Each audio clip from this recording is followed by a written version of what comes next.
So we have worked on configuring, building, testing, and deployment of applications. Basically, two applications, the iTrust and the Checkbox.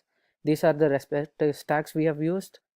Under milestone 1, we have used Ansible playbook to install the dependencies and configure the databases and the web servers. For the Java application, we have used Maven to build the WAR file. Under milestone 2, which is build, test, and analysis milestone. For the iTrust application, to measure the test coverage and report the results, we have used the Cobertura plugin. Here you can see the Jenkins job build, and this is the test coverage for iTrust application. This can be used to cover the tests for the uncovered code. On the iTrust application, we have also performed the fuzzing technique, using which we have tweaked the code for small conditional changes. So using these 100 builds, the output was read, and we found out that around 353 test cases were passing at all times. So we considered those tests as useless tests. For the checkbox application, we have performed an analysis tool which checks for three conditions, namely maximum conditions, which is greater than 8 conditional statements in a method, and long methods, which are greater than 100 lines, and big O method. This can also be seen in the screenshot, where due to the number of lines violation, the build has failed. You can see the failure. Under milestone 3, deployment, we have used the Ansible playbook scripts to create Jenkins servers, which listens to the changes occurring on a specific Git repo. Also, we have used the post commit and pre-push Git hooks, which validate the build.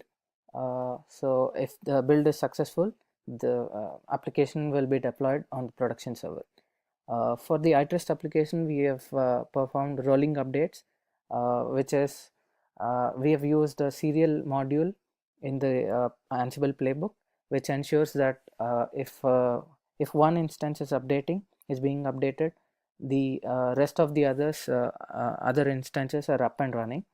Under load balancing, we have implemented a proxy server which redirects all the incoming traffic to equally to all the instances running. For feature flag implementation, we have used a Redis server to set a flag in the server to on and off to toggle the feature.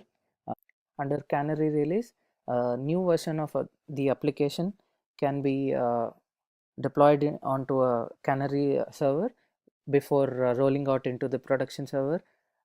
Using this, we can test out our features. As a part of milestone 4, we have implemented two monkeys, which is router monkey and doctor monkey. The router monkey, which can be used for safeguarding against the DDoS attacks. So if a number of requests from the same IP address come from within a specific interval, the request is then redirected to a decoy server, which asks for a simple captcha question. If correctly answered, it then redirects to the production server. We can see that here by running the proxy server and the decoy server. So these are up and running, and going to this is the proxy server address running at 8080 port. For the first request, it doesn't go to the decoy server, and then for the next incoming request within 3-second interval, it goes to the decoy server, which asks for a captcha question. If correctly answered, it then goes to our production server. Under Dr. Monkey, the server is checked for the memory usage, and once it spikes above a threshold, we keep it for a while and check it again. If the spike is still above the threshold, we inform the user with an email for about the termination of the server. We are now setting up one such server to demonstrate Dr. Monkey. So we run the Dr. Monkey Python script.